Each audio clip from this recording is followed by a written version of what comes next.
Naghahanap ka ba ng hydraulic crimping tools para sa mga terminals na di na kailangan ng soldering iron para maghinang?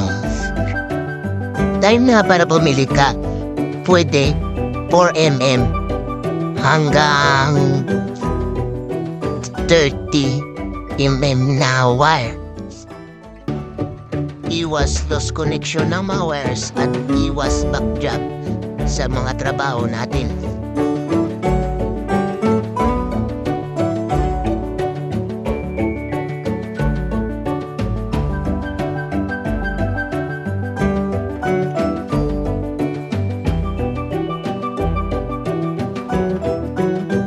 Nasa caption yung product link.